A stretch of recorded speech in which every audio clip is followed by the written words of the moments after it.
लोगों को जो दोगे वही वापस लौट कर आएगा। एक आदमी बर्फ बनाने वाली कंपनी में काम करता था। एक दिन कारखाना बंद होने से पहले अकेला फ्रीज करने वाले कमरे का चक्कर लगाने गया तो गलती से दरवाज़ा बंद हो गया और वो अंदर बर्फ़ वाले हिस्से में फंस गया। छुट्टी का वक्त था और सब काम करने वाले लोग घर जा रहे थे। किसी ने भी अधिक ध्यान नहीं दिया कि कोई अंदर फंस गया है। वो समझ गया कि 2-3 घंटे बाद उसका शरीर बर्फ बन जाएगा।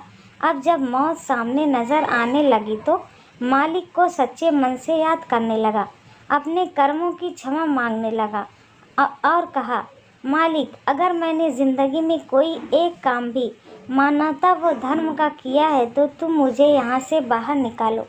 मेरे बीवी बच्चे मेरा इंतज़ार कर रहे होंगे। उनका पेट पालने वाला इस दुनिया में सिर्फ मैं ही हूँ। मैं पूरे जीवन आपके इस उपकार को याद रखूँगा। और इतना कहते कहते उसकी आंखों से आंसू निकलने लगे। 1 घंटा ही गुजरा था कि अचानक फ्रीजर रूम में खटखट की आवाज़ हुई। दरवाज़ा खुला। चौकीदार भागता हुआ आया, उस आदमी को उठाकर बाहर निकाला और गर्म हीटर के पास ले गया।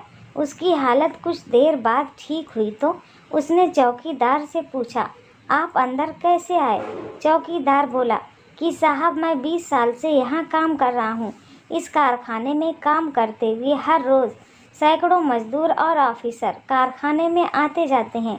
मैं देखता हूँ, लेकिन आप उन कुछ लोगों में से हो जो जब भी कारखाने में आते हो तो मुझसे हंसकर मिलते हो और हालचाल पूछते हो और निकलते हुए आपका वही मिलनसार स्वभाव मेरे सारे दिन की थकावट दूर कर देता है। जबकि अक्सर लोग मेरे पास से यूँ गुज़र जाते हैं कि जैसे मैं हूँ ही नहीं। आज हर दिनों की तरह मैंने आपका आते हुए अभिवादन तो सुना, लेकिन जाते समय आपकी आवाज़ सुनने के लिए इंतज़ार करता रहा। जब ज़्यादा देर हो गई तो मैं आपको तलाश करने चल पड़ा कि कहीं आप किसी मुश्किल में ना फंसे हो। वो आदमी हैरान हो गया कि किसी को हंसकर बात करने जैसे छोटे काम की वजह से आज उसकी जान बच गई। जो लोगों को दोगे वही वापस लौट